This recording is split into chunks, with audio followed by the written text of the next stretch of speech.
to episode 51 of Let's Hear It. Today's guest is George Jackson. He is a great fiddler, and he was born in New Zealand. Fell in love with bluegrass music. I think he spent a lot of his childhood and teenage years in Australia, and he just loved bluegrass, and eventually led him to old-time music, and that eventually led him to move to Nashville, Tennessee, where he now lives. His debut solo album came out a couple years back. It's called Time and Place, and it's 12 original melodic old-time style fiddle tunes, a really beautiful record. One of the songs on the record is called Dirigo, and it's become a bit of a viral sensation on Instagram.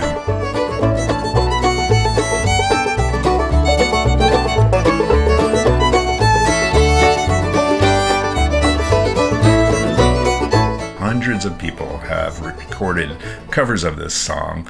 If you look up the hashtag Dirigo Challenge, you'll see not just people playing it on fiddle, but banjos, guitars, all kinds of instruments, including a bottle choir where one guy recorded himself 24 different versions of playing the melody of the song by blowing into a bottle, which is really remarkable. A bottle choir.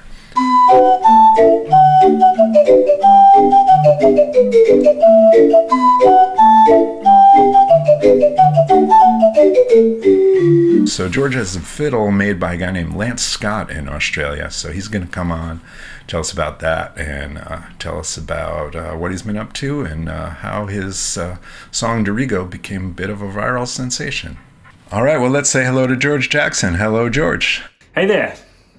How are you? I'm good, you know. I'm just hanging on in there and waiting for this all to be over, but just biding my time as it is. Yeah. Yeah, it's been an interesting time to stay home and play your instrument and maybe write some tunes. And I think you're going to tell us about a different tuning that you've been messing around with. Yeah, it really has been an interesting time, hasn't it? And I have, actually more in the sort of second half of this as I've gotten used to it, I have started to get into a reasonably good routine of playing my instruments. And I have my fiddle low tuned at the moment, just kind of down a tone, which is a bit of fun, in this situation that we find ourselves in, where I'm not so often playing with other musicians, doing a lot of playing by myself and studying sort of old-time fiddlers that I'm just listening to recordings of. It's not so important to always be at 440. So, often in some of these old recordings that I'm listening to, the fiddlers are all over the place. Sometimes their fiddles are really quite far off or down a whole tone or further. So when I'm learning some of these tunes, sometimes I bring my fiddle right down to sort of meet them, and it can be really fun to play in that sort of sound as well. And so you were born in New Zealand, and I know you spent some of your teenage years in Australia. When did you first want to pick up a fiddle? Yeah, I was born in New Zealand. My parents were both fiddle players. There's kind of a bit of a fiddle tradition in my family on my mum's side. They were sort of folk musicians and both played sort of Scottish music, and my dad played sort of bush band music as well, which was kind of a popular sort of folk revival style at the time in New Zealand and Australia, which definitely included a lot of American tunes and songs as well. So I was kind of around folk music my whole life. I started playing the fiddle from learning from them at age 4.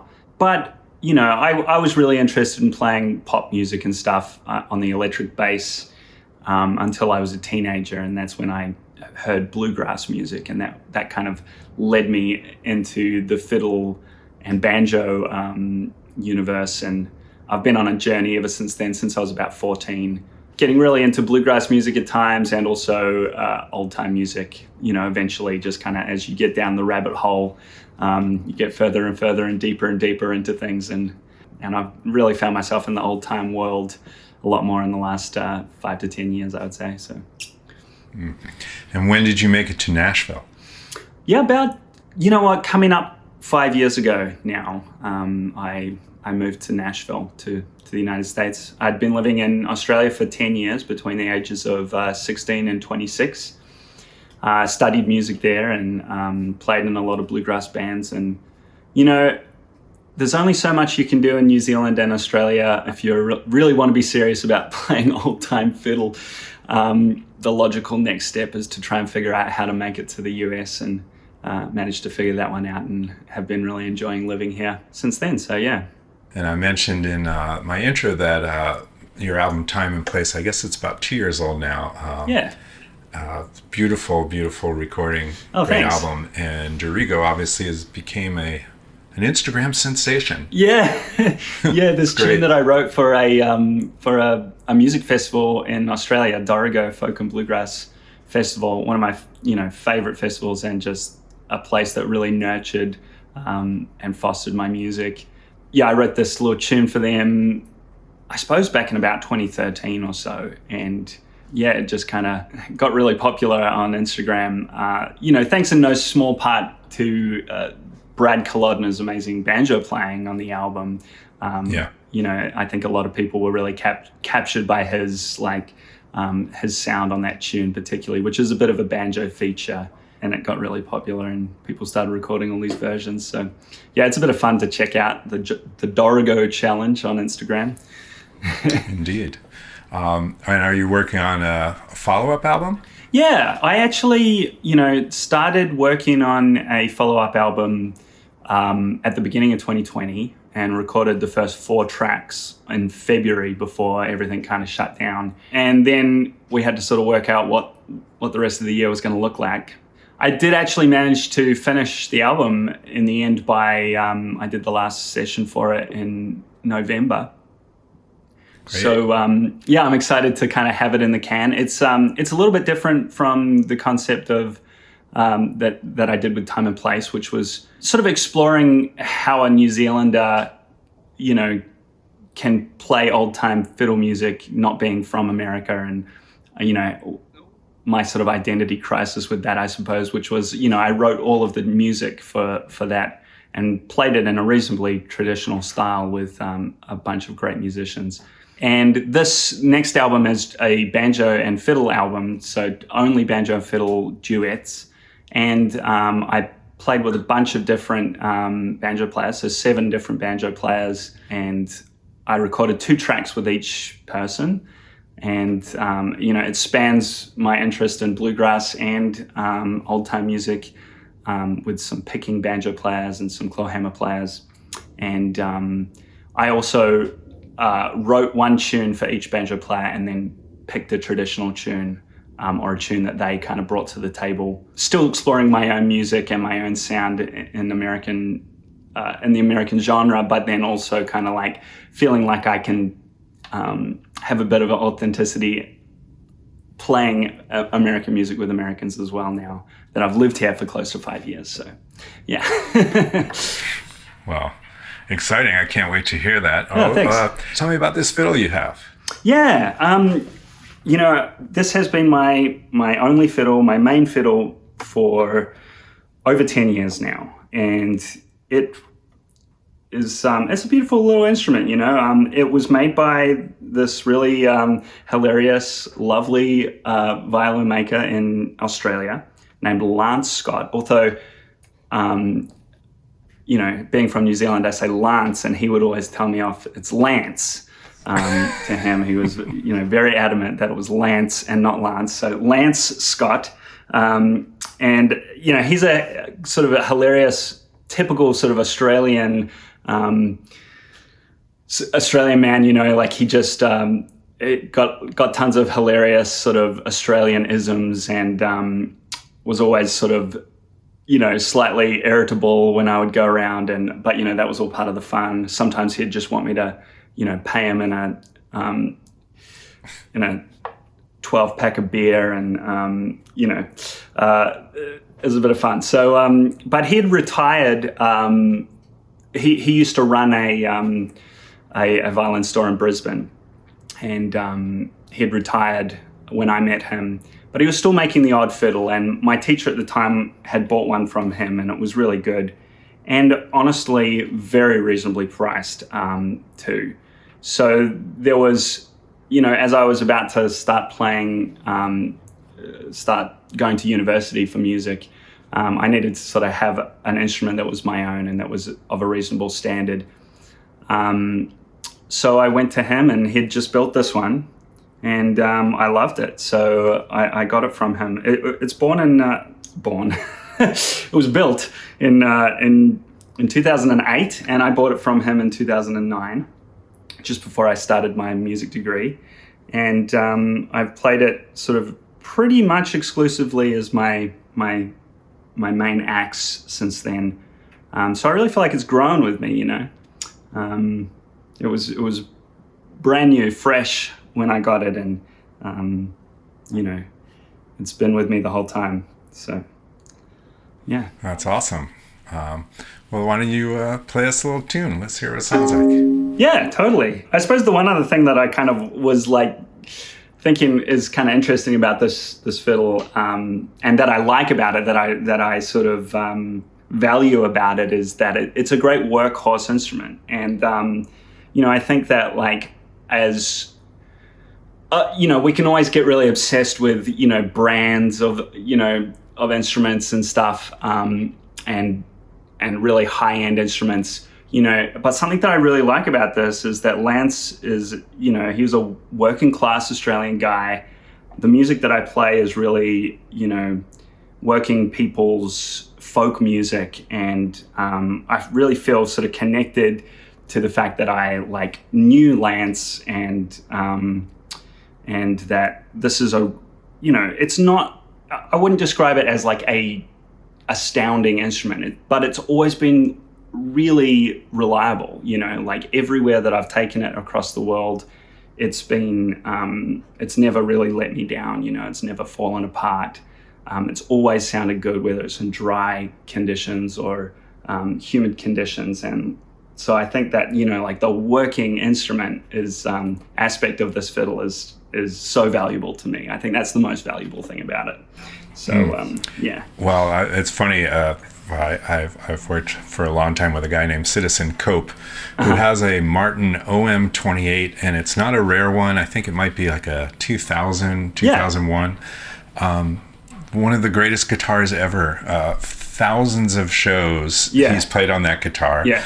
And you pull it out of the case, you might be in a very cold Colorado town and then fly somewhere. You pull it out of the case, it goes right into tune, and it's one of the most remarkable guitars, which I will have a show on that guitar and with him soon. But I love what you just said about that, because it doesn't have to be an astounding instrument to play beautiful music or write beautiful tunes on. It works for you, and obviously you play it beautifully. So. Thanks. Yeah, I think you really grow with your instruments, and that's great. Yeah, that guitar sounds, you know, that's exactly what I value about this fiddle too. So. I might play this little tune that I learned recently. It's called Fontaine's Fairy, and I ordered a bunch of sort of source fiddle music from the Field Recorders Collective recently, and have just been diving into you know, listening to these great old fiddlers, and this one particular album I got from a Kentucky fiddler named Darley Folks. His style has really sort of interested me because it's very unique, and the tunes that he plays have lots of odd space in them, and it really feels like you know, he'd done a lot of playing by himself. Which, you know, I have been doing a lot of this year. So part of that was kind of resonating with me. And this tune in particular sort of stood out to me just because the phrasing was so odd. And I just had to figure it out. And so I really like this tune. It's called Fontaine's Fairy. And on the recording, Darley is tuned down around about a tone. So I'm tuned down around about a tone, as I was saying before. So we'll play it.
what a cool tune. Yeah, it's a lot of fun, isn't it?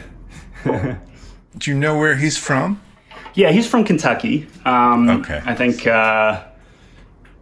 Western Kentucky. Yeah, but I know I'll have to check on Great. that one. I love that. I love the Kentucky style of fiddling and the kind of pause and then come back in there. Yeah, I know. Isn't that cool? Yeah. Yeah. Just kind of like pauses out for a moment, take a breath, and then back into it, with quite a bit of movement, which I really like that. Amazing. Well, thanks, man. Thanks for showing us that. I really look forward to the next record when you put that out. Thanks. Yeah. Thanks so much for having me. Yeah, you're welcome. I really appreciate it, and hope to see you soon. Meet you in person. Yeah, that'd be great. Yeah. Well, catch you after this whole thing. Yeah. All right. Okay. See ya. Bye. Well, thanks to George Jackson for coming on and showing us that awesome Australian fiddle made by Lance Scott. And that's a beautiful tune he played there, and a great story from a great fiddler on a great fiddle. Check back in the next couple days for the next episode of Let's Hear It.